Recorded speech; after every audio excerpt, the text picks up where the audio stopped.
This is the Voice of the Light studio, playing host to the first edition of what promises to be mind-blowing over time. This is the CRUX. On the CRUX, there are no holds barred, and we get to talk about different subjects in a very intense fashion. So, let me bid you a warm welcome on the first edition of the CRUX.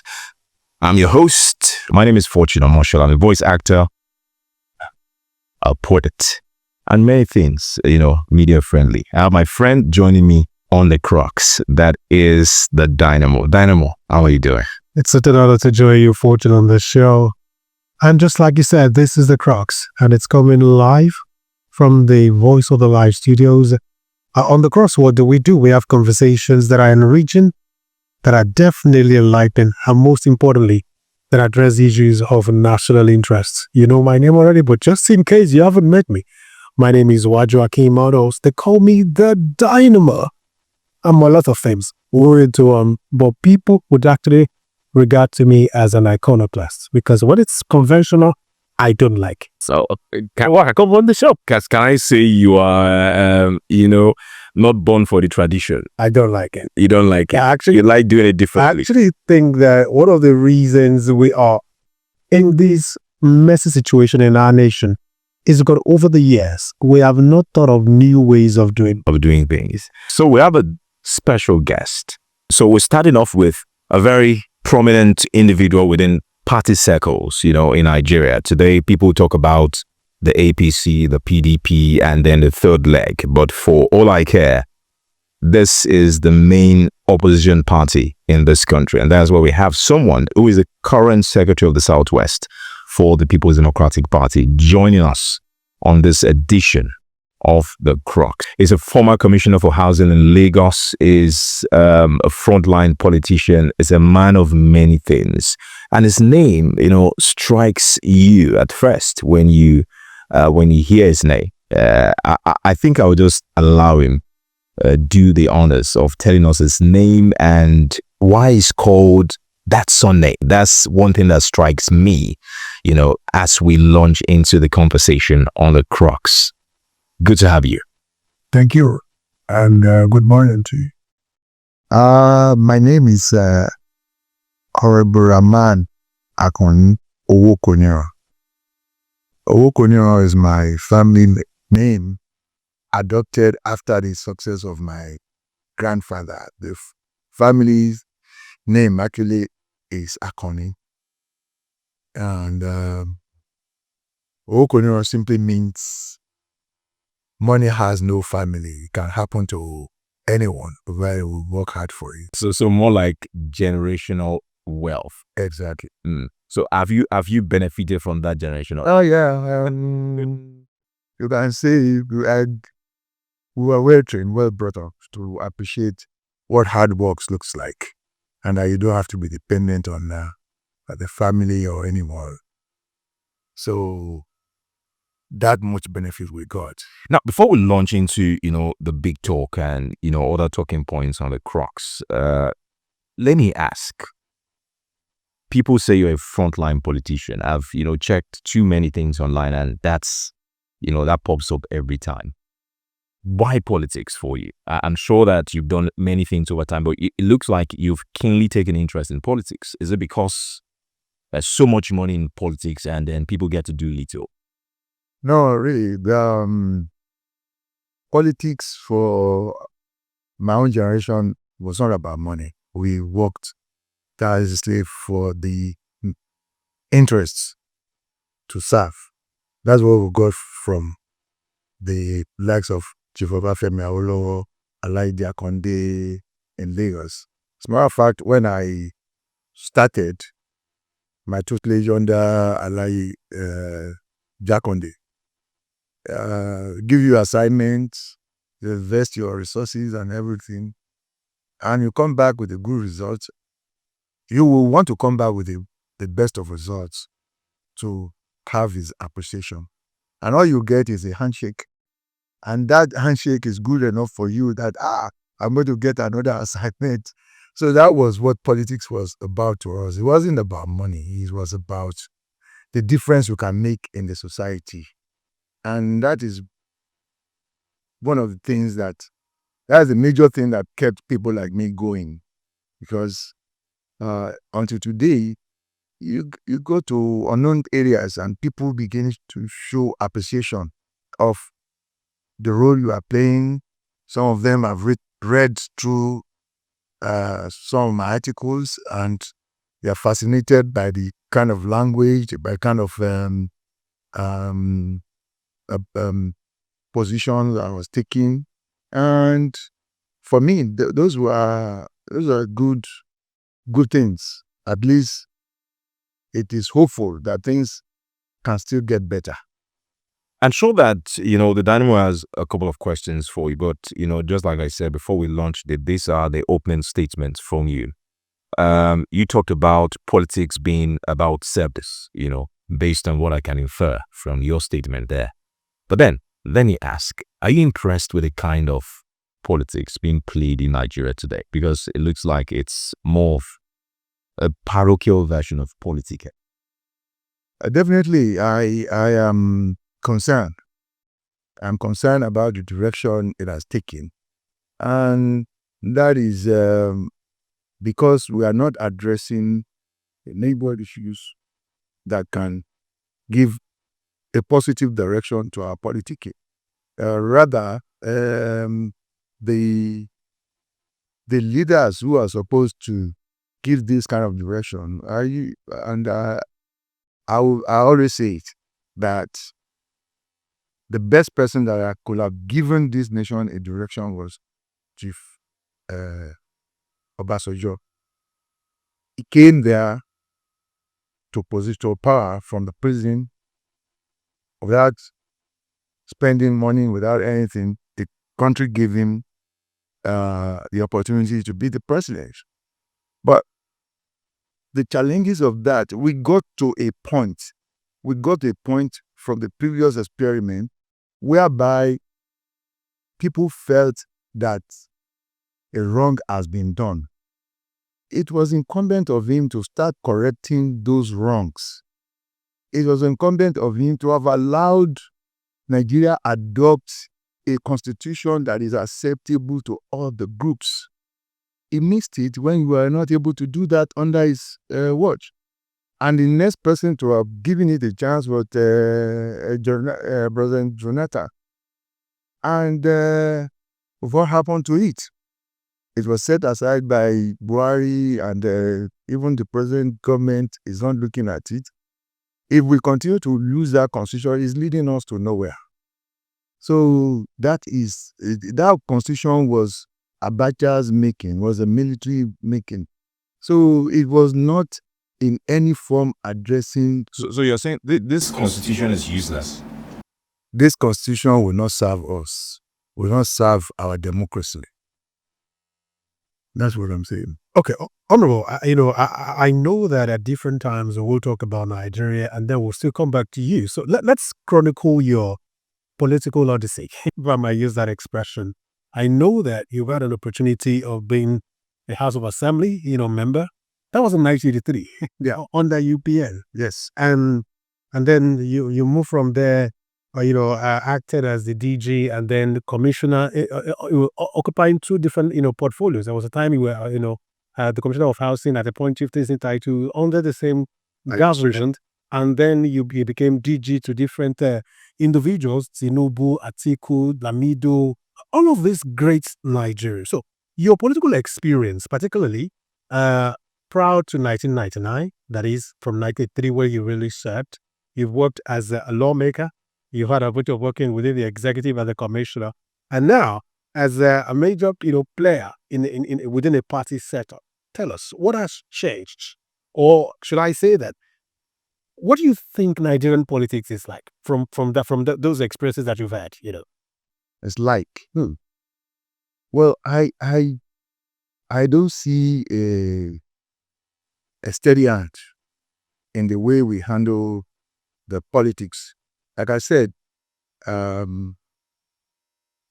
when you start a journey, you expect that you continue to progress gradually, but in this instance, I think what we got wrong, really, apart from the starting point where we are not addressing the main issue, is also the fact that power eventually was transferred to people who just wanted power for the sake of it. The coming together of APC was all about ganging out to get rid of Jonathan. It was really not about any policy direction or any kind of innovation. So these people came in without agenda. And it is even surprising that Tinubu distanced himself from the administration of Owari. He is not proud of it.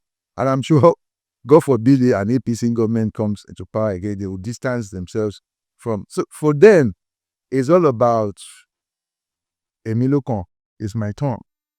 It's about changing baton. And that's not what we should be doing in this country. Nigeria is the most populous black nation. For God's sake, what does that speak to if we should allow things to go bad? Let me take you up on that. I mean, you just said that Tinubu, has been trying to distance himself from the fiasco of the last, administration. Let me ask you, are you not doing the same thing? You were at a point a member of not APC, ACN. You served on that Tinubu. At what point did you decide to take a departure? Okay, from that, and what did you see that influenced your decision to leave there? Yeah, well, first of all, I left with from AD. AD, okay. So it was at the beginning of the formation of AC, which eventually became ACN and eventually AVC, that I saw what was coming. I saw what was coming because AD had a culture, most people who are the AC, APC, they think they were part of the AD. But they think they are AD. So they still live in that illusion. In that illusion. So, but I knew that we have something different coming. We have an enterprise in ACN that is owned by only one person. Now, and I knew that we are not going to have democracy. So that was the point at which I decided to. Because that one was based strictly on principle that I could not survive in that kind of environment. That's not the kind of politics. Now I want to go quickly because there are a lot of questions, there are a lot of moving parts right now based on what you say. A number of Nigerians, let's say, based on my inference, based on what I've seen on the social media space, you can't write out away, what people think on the social media space. Many quarters think that the PDP is a sick party, that it's not living up to what Nigerians would expect it to, especially today in this setup, this social, economic, political setup. I want to ask, do you think the PDP is an ailing party, is a formidable force, or an appendage of the ruling party? Well, definitely none of the three. PDP is not sick. Like I said earlier, PDP is facing some serious challenge and is working tirelessly to ensure that we get over those challenges. And definitely it's not an appendage of, from what you can see of PDP, most of the people who worked with PDP in the first 60 years, Kenga Uwala, what's the name of the minister? Naji, Quite a number. Quite a good number. Akinwumi Adesina, quite a good number of them. They are where now? Internet. They're flying high in the international. So it shows that PDP had a direction. PDP still has it. And if you can look at the governance of PDP state, look at Seyi Makinde in Oyo State here.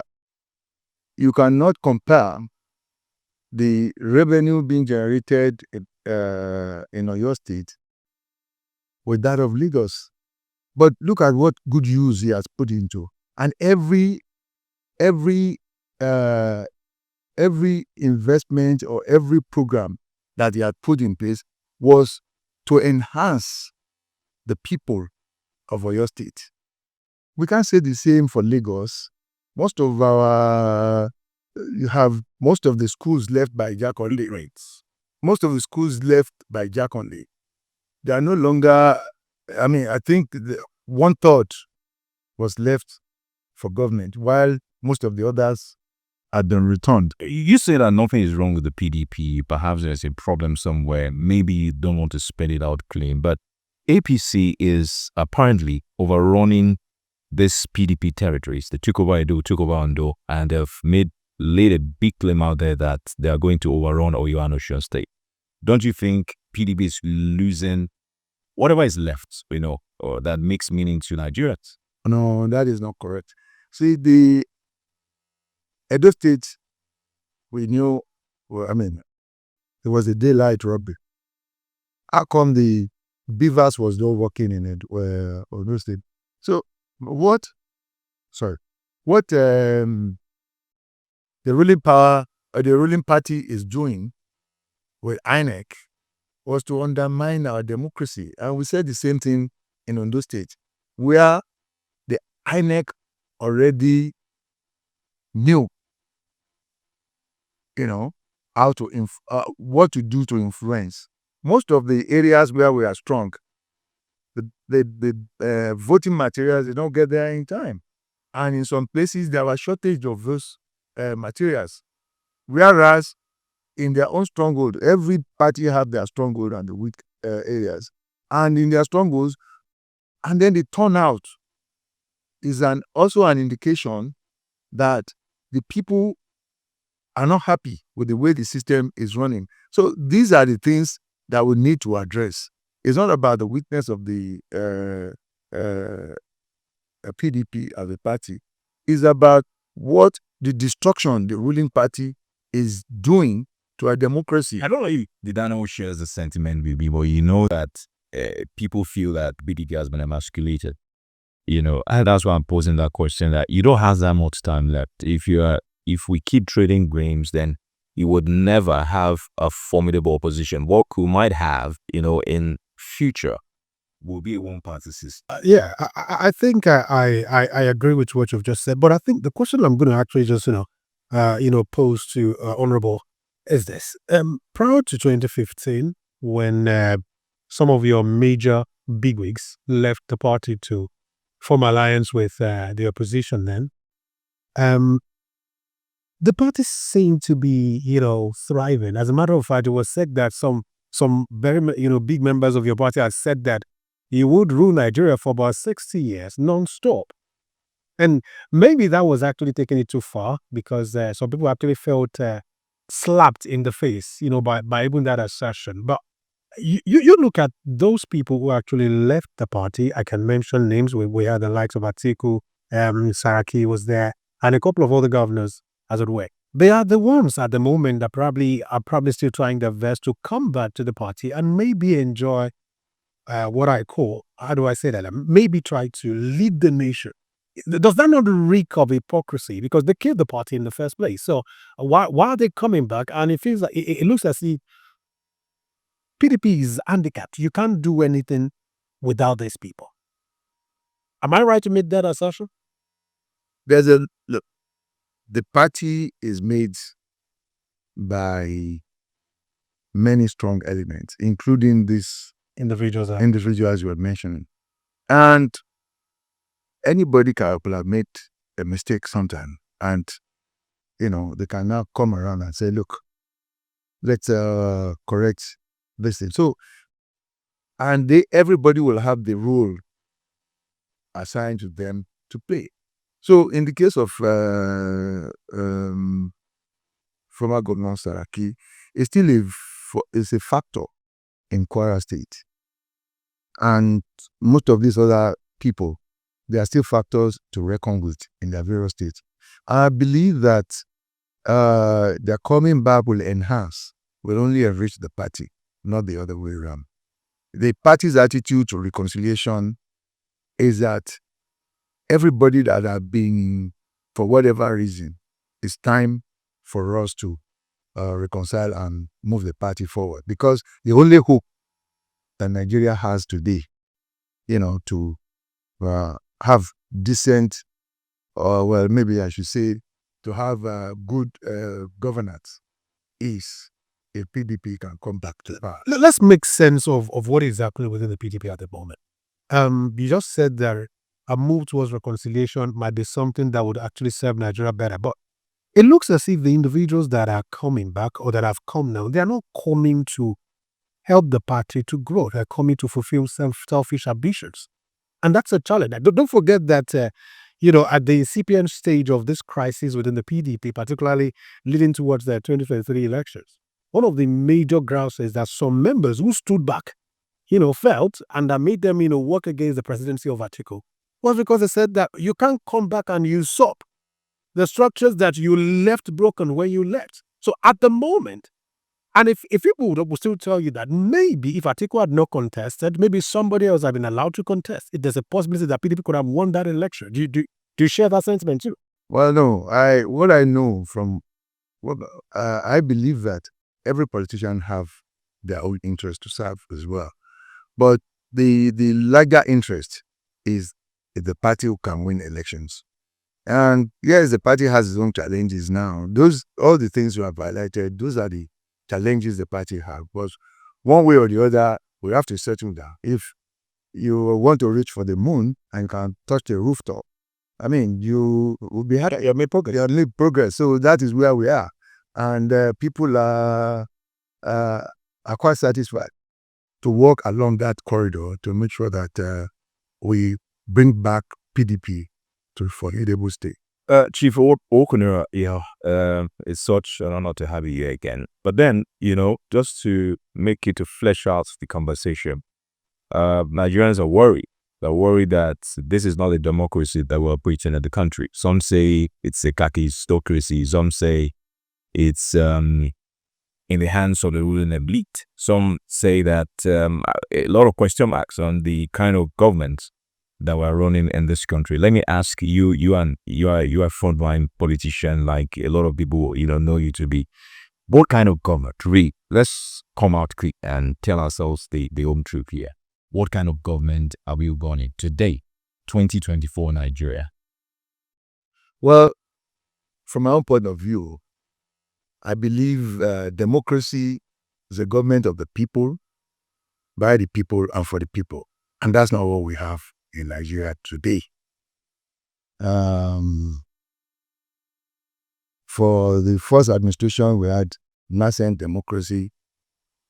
So let's give it that excuse to that. But following was the administration of Jonathan, who was doing his best.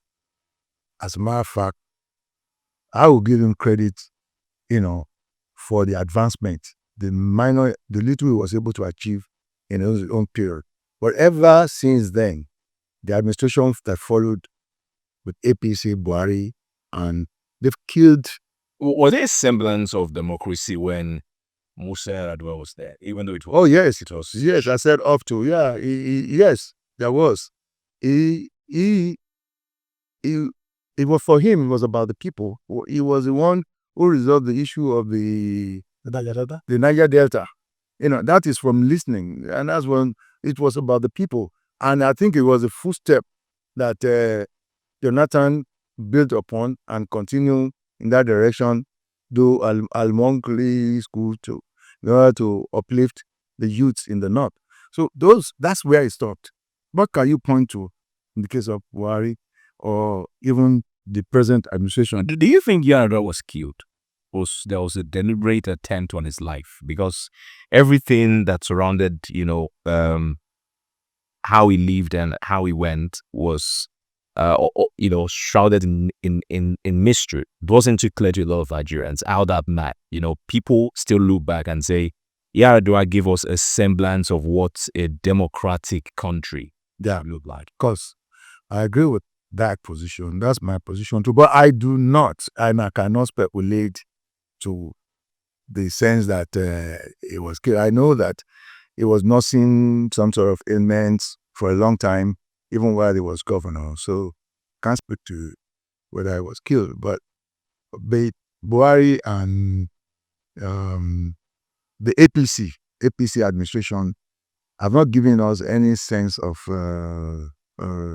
Now, why I'm asking that question is, when President Olusegun Obasanjo was there, I recall that quite a humongous sum was spent on the power sector. Some would say that well over 10 billion US dollars. Today, the current Minister of Power, Adebayo Adilabuyi, the son of the soil, the area state, is asking for that same amount to rejuvenate or take back the glory days of, to bring back the glory days of the power sector. If we look at the amount spent then and what they're asking for now, where do you think the action is missing? Because obviously the PDP government had taken so much, to help that sector come up, and we are still, seeing it lying waste. What is missing? What exactly is it? A willpower or a cabal, like some Nigerians who put it? Well, what I know is that it was the management of the importation of those materials that are needed that was lopsided. That most those materials were here before the grounds were prepared for a takeoff. So they were just warehouse lying fallow somewhere. So, and the economy we have today, what if it costs you so much to bring equipment and you do not use it within the shortest of time? By the time you want to use it, you will have seen that the prices of even maintenance is more than the cost of the importing the materials in the first instance. So the Minister for Power will have to justify why he needs that much money. But I'm sure it has to do with the cost of high cost of. I'm sure the dynamo is also worried why that sector is not working. Yeah, but not just the sector. I'm more concerned about why Nigeria is not working. I know that power is part of it, but I like to do specifics.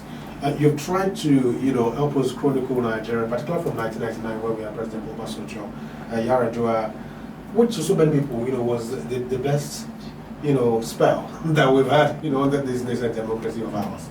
Let's talk about specifics. Let's talk about, the administrations we've had since 1999. Obasanjo. Yaradua, even though it was very short time, Goodluck, Jonathan, Buhari, and now Tinubu. What would you say that these different administrations were able to do as their major focal points when they were in power? I know you can speak so well for PDP because you've been a part of them for a while. I want you to do that. Tell Nigerians, because so many people don't know, and there's so many other, rumors, or let me say, wrong narratives that are going on in town regarding how, maybe wrong or right, I wouldn't be able to say, that PDP actually just spent Nigeria's money very, very lavishly, recklessly, fragrantly, in such a way that they didn't plan for tomorrow.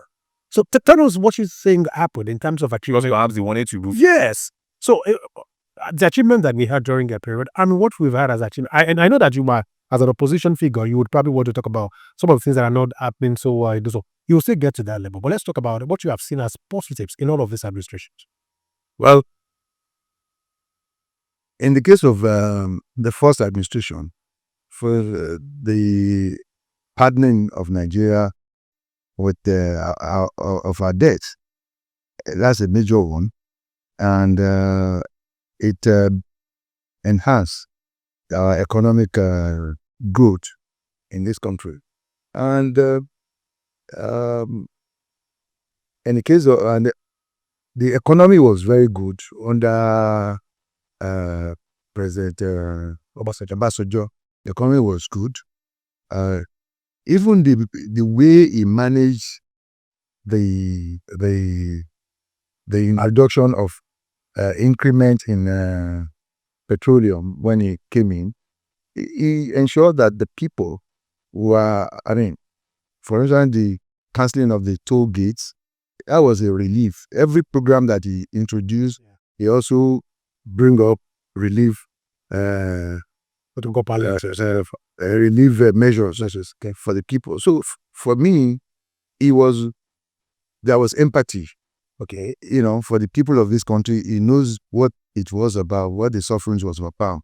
Same thing, Yaradua. He addressed the issue of the Niger Delta. He addressed, and even up to north, he was looking into land policies, in order to boost the economy of that area. Here, we take a lot of loans and things to better our economy, through land transactions and things.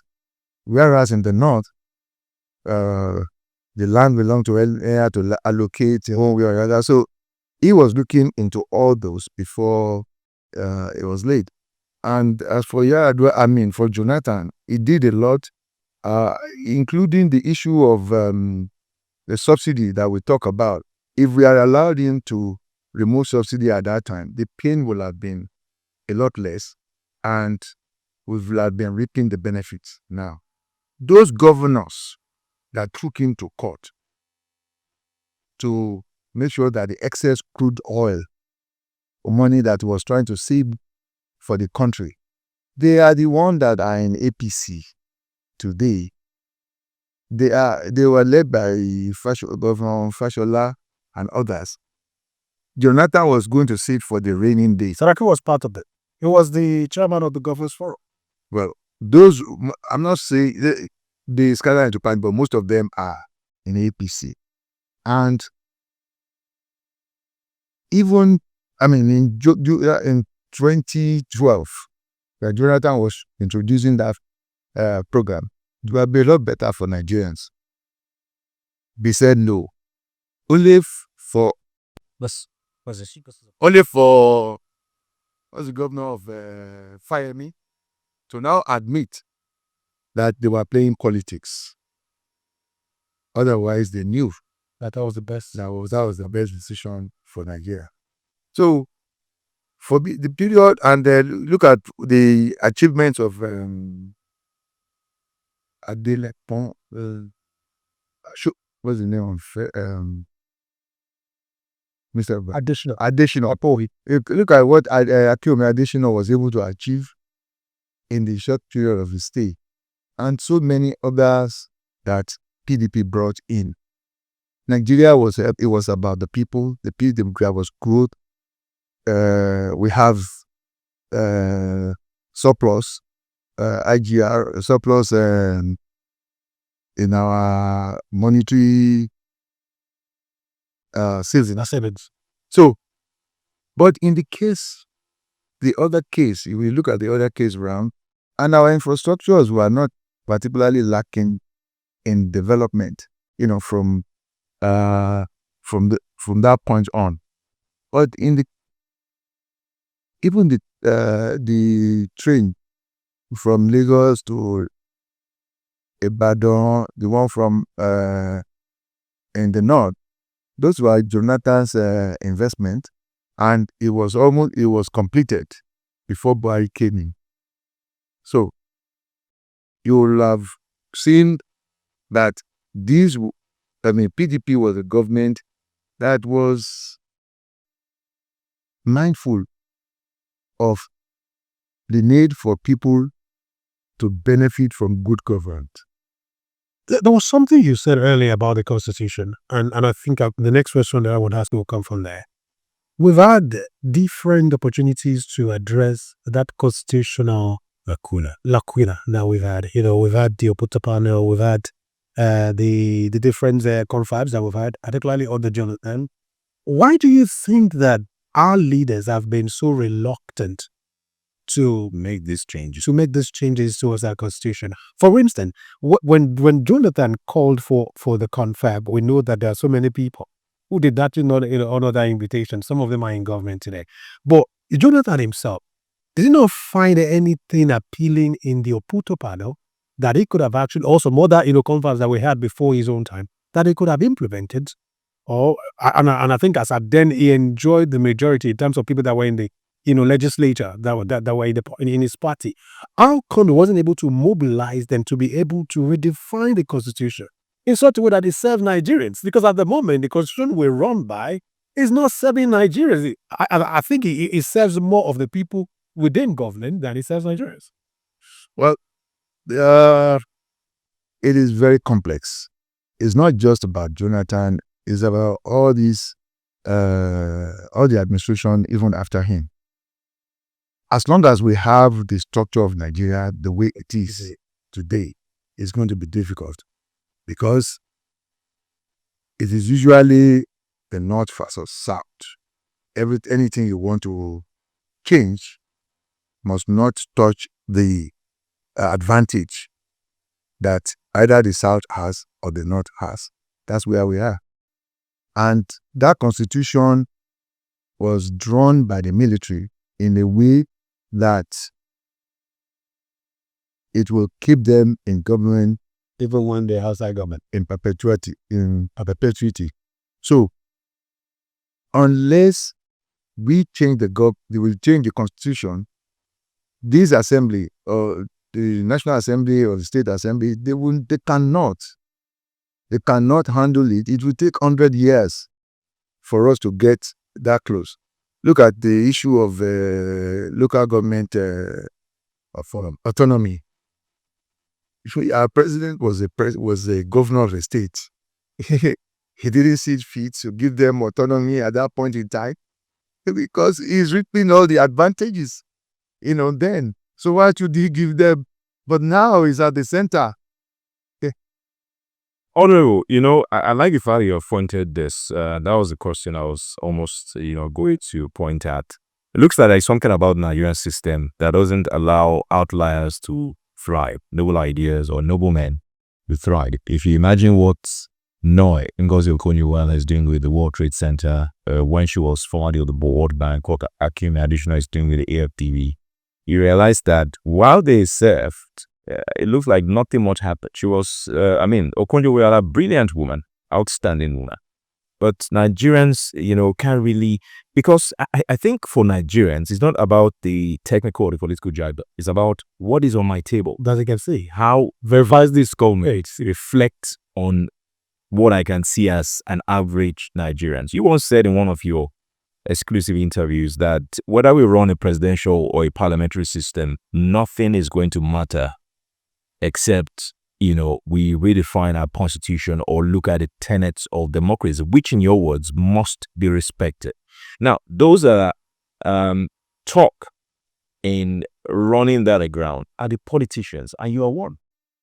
Yes. Well, that statement is a statement I stand by. And like I've just told you, what we are throwing up today that we call politicians, they are not politicians of the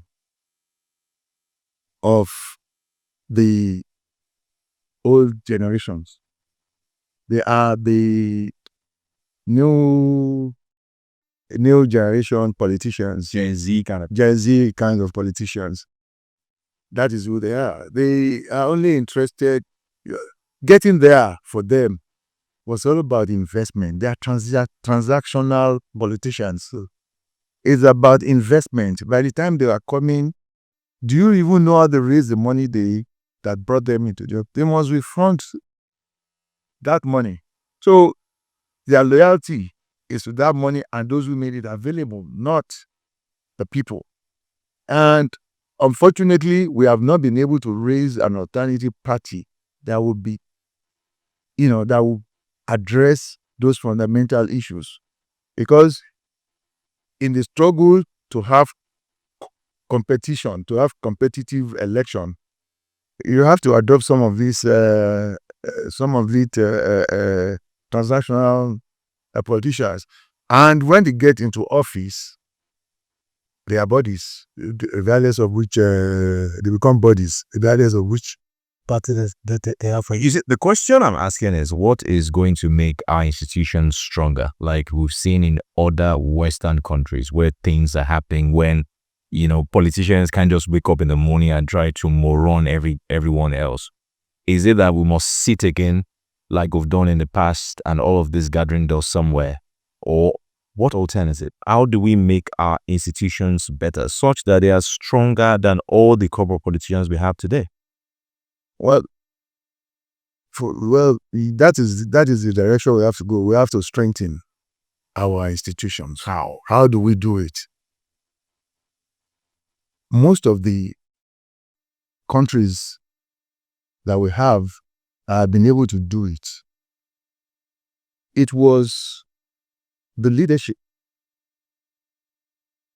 Look at the sacrifice this guy made in Ghana. The military. Oh, Jerry Rawlings. If Jerry Rawlings was... That was a bit extreme, don't you think? Well, if Jerry Rawlings was one of our own, it would still be in power till today. And you can also look at, he allowed democracy, that's why they can see his government. I mean, look at during President Obasanjo's time, people were going to advocating for third term in office. These people were supposed... You wanted it, Obasanjo wanted it. These people are supposed to midwife a strong institution and ensure that our constitution serves us as a people. But rather than that, because they wanted to still remain in power, within or outside of government, it was about them. I'm sorry, Honorable Owokoniran, you've still not answered my question. I want you to come out clear. How do we solve our constitutional problem? Because at one point or the other, you've pointed at the constitution as a problem. How do we remedy that part, of our national life? Because it looks like that is the only way we can find a good footing or a way forward. Well, we all know what we are supposed to do. We should go to constitutional conference where all the groups in this country will be represented so that we can live together as one body. The situation we are having since the First Republic was was an alliance of one kind, within the various regions that eventually you find out is not serving them. Look at the North Central. They would rather vote along with the North, but at some point in time they will discover that no, we've been hoodwinked. And then they pitch their tent. So, but that was because they never had their own input in the process that developed the constitution. They should allow the various groups. Yes, you want a Nigeria. This is the way. And the idea that you just use one policy with zone north and south, or with zone the presidency. For me, I don't believe zoning arrangement can solve our problem. You talk about the 2014 confab and it's still there gathering dust. Yeah, which means that probably there's no need for a new confab. We could there's so many things within that 2014 confab that if actually allowed to thrive, this nation could actually still experience some level of so let's get it out. Okay, so sir, let's even broaden this conversation. We've been talking about democracy. Do you think democracy works for all countries in the bonnet? Apparently not, because most countries are not using democracy. Do you think that is what we need as a nation? Well, we are a multilingual, so I don't know any other way we can survive. Because if you use any kind of democracy that is not all encompassing, we'll go back to square one.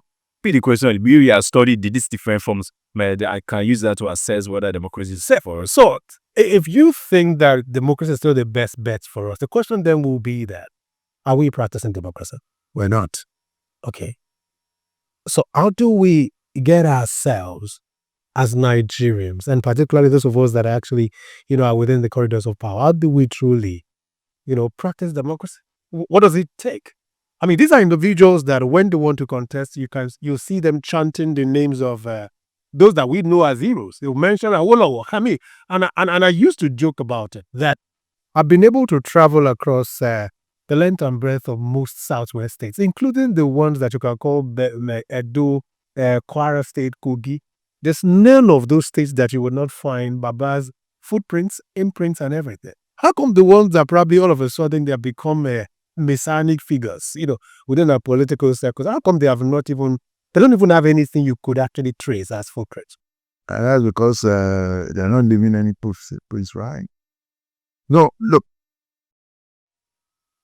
Yes, I believe in democracy if we allow it to work. I'm sure democracy is not the only way by which we can, govern ourselves. There's no doubt about it. So whichever ones we want to choose is still going to be about, the various groups in the entity. Let's go back to your party. And, the reason for this is because a lot of Nigerians believe that whatever pains the Nigerians are feeling today, one way or the other, they were caused by your party. Because of their power drunkenness, if I could use that expression, that would be, they believed that nothing could actually unseat us. They were so good. And again, they were also, it's not the first time that PDP would have problems within the party that it would affect some major players. I'll mention some names that, you probably would remember them. One of the most vibrant ministers of information that Nigeria has ever had is a certain Chukwuemeka Chikele. Young, dynamic, so many good things were said about him. That man is nowhere to be found today. Whatever has happened to him, nobody knows. We can also talk about a certain woman who became a professor at age 35, I think. Her name is Adenike Great. And the crisis that probably, engulfed and almost destroyed her career was the scandal that happened within the health ministry. As a matter of fact, it looked as if she was the only one that crisis affected, because there was the chairman Senate Committee on Health within that same mix who was actually, the daughter of the former president, Iyabo Obasanjo. And then the permanent secretary of the health ministry. Nothing happened to those people. But this woman came out years after she left that office that if there was one major regret she had in her life, was going into politics. So what do you think about such a thing, that good people, particularly that, they had good credentials, they got into politics, particularly under your own administration, and their lives became, ruined? Well, that is politics. I guess that it is not just, it is about the leadership of the party. I found out in a hard way that the assessment of the leadership of performance is not about the way ordinary people look at it. So I got it.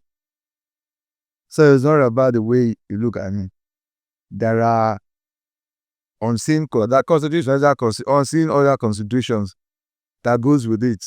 So, and I believe it's not peculiar to a particular party. Or not. I have what looks like what I'll call my penultimate question to you before we run it off complicated it. A lot of Nigerians, I think I'm also included in their particular mix, believe that most politicians are nothing but crooks. They find a way to legitimize stealing. Unfortunately, when the tables are switched, that's not the way they judge commoners. My question is, you are a politician, sir, and I know that you've had an opportunity of doing this actively for at least 40 years, if not more, because your credential says that your first elected position was in 1983. Do you consider yourself as No. criminal? I'm not a criminal, and I can tell you that my integrity speaks for me out there. That's why I can survive in politics for as long as I have been there. I know where I've been the place of so many of my colleagues that were in politics together.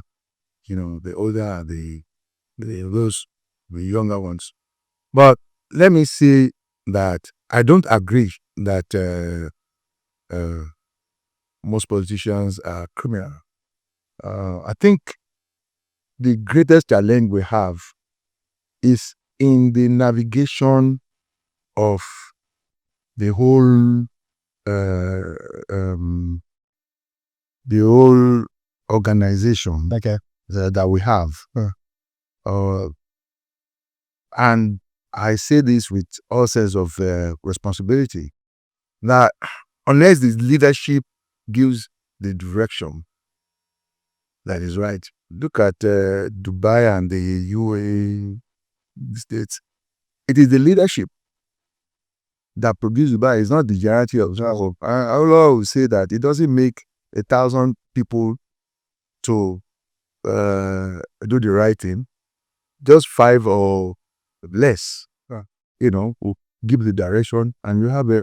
So why do our own politicians will keep stocking money in their pockets? No, let me get to the root of this. Okay. Now, I have this argument with one of my colleagues, while we're in cabinet. I expressed to him my opinion about the role of leadership. Okay. And his own argument, which took me back with that, followers deserve the leadership, the kind of leadership they have. And I think so too. Well, I still don't share his opinion, because what is the essence of leadership? I mean, every human being is what they are, right? There is animal in everybody. But who is supposed to show them who's supposed to, guide them along the line? Is the leadership. That's why some people are leaders and plenty are followers. If the leaders have kicked their own road, then it leaves rooms for all forms of the. This is going to be a very straightforward question to you. And don't worry, it's not an attack, but it's just something that I'm sure you would love. Are you a rich man? No, I'm not a rich man. Are you comfortable? I'm very comfortable. You're very emphasis on the. You're very comfortable. Would you have been this comfortable if you were not a politician? Oh yes, I was comfortable before I was a politician. As a young man, by the time I was in my 27th year old, but just before I have about 3 properties in prime area of Lagos. And why? I came back from US when I was 23 and started my root cause service 1 year. Went into public administration. There, in the civil service, apart from our salaries, they'll give us petty contracts, a supply of sand. I like the fact that you said what you just said. And that's where I was going. So you don't think that all of these, what I call perks that you enjoyed as a newly graduated student who came to serve, then that eventually qualified you to be able to occupy vantage positions? Because definitely when you came back, you were probably one of the few individuals that were very educated. That you studied abroad, and you came in start. You got into public line and got a job without it. Why is your generation making it hard for young Nigerians? And some are even probably more qualified than you were then. Probably some of them, went to schools like Obafemi University. I'll tell you why I use that as an example.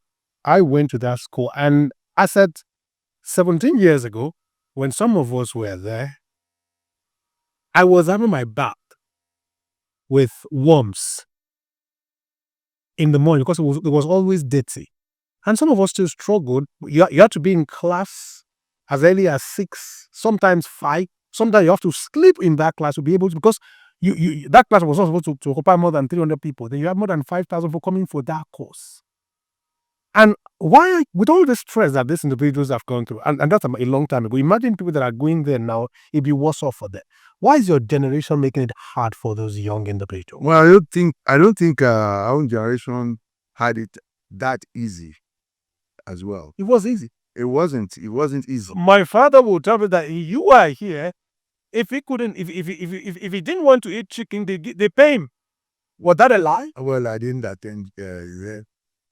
Thing at the university is that, yeah, I was lucky that my dad was able to sponsor me abroad, and we live a different. The truth kind of last people. What he's saying, honestly, I get what he's saying. He's just saying, why is it hard for leaders to see things from, the mirror of the poor Nigerians who want a better life? No, and get it. I'm actually with you on that. There's no reason why they should not be sensitive to the needs of people. There's no reason for it. I remember discussing with my dad. My driver was always noticing that I quarrel with the ruling party on my own. Why can't they do this? Why can't they do that? Why is this so difficult to understand? And he told me, he said, okay, even all these people that you are fighting for, they don't know the difference from hardship. They have never seen the kind of life you are trying to package Exactly. for them. So if the people are not making demands of government, they are making excuses. They're making excuses for them. We're out of time. How do they get But ẹja fẹlẹ ṣe Yorùbá ṣe mọ̀ pé láìpẹ́ láì jìnnà yìí wá pàdé lọ lọ́dún tó kọjá àwa ló kàn ó kàn yẹn ọmọ Yorùbá rí Yorùbá mi ọmọ Yorùbá lèmi náà ibo ni èmi ló kàn ọ̀ká pé ní èmi ló kàn ní ibo ló ti gbé wa dé báyìí. What? We're still waiting for him to. ẹ fẹ́ ṣe ìbò ẹ fẹ́ lè sọ Yorùbá ibo lèmi ló kàn fún àbí wa dé ní táwa ẹ̀. ẹ sọ̀rọ̀ fún ọmọ Yorùbá ni o. Ṣé gẹ́gẹ́ bí ọmọlúwàbí ṣé èmi ló kàn tó ti pé wa. Èmi ló kàn pé wá o, àdè mọbi tó ń gbé, àmọbi tó lọ́kọ̀ yìí ń wà wá lọ. Ṣùgbọ́n a gbọ́dọ̀ dákẹ́. Because wọ́n ní tipátipá náà rọ́fà dìtì. So tí a bá dákẹ́, mo rò wípé òun fúnra rẹ̀ á tún èrò òun ẹ̀ pa. Honorable Rahman Owokoniran, it's been a very enjoyable experience with you on this special edition of the CRUX, as handled by, on a scale of 1, myself and my very special friend, Fortune Mashallah. It's on a scale of 1 pay. Maybe he answered 3 or what. He is a politician. He's understandable. He did his best. But really, it's been enjoyable. It's an honor to have actually played you. I really appreciate you guys. Thank you.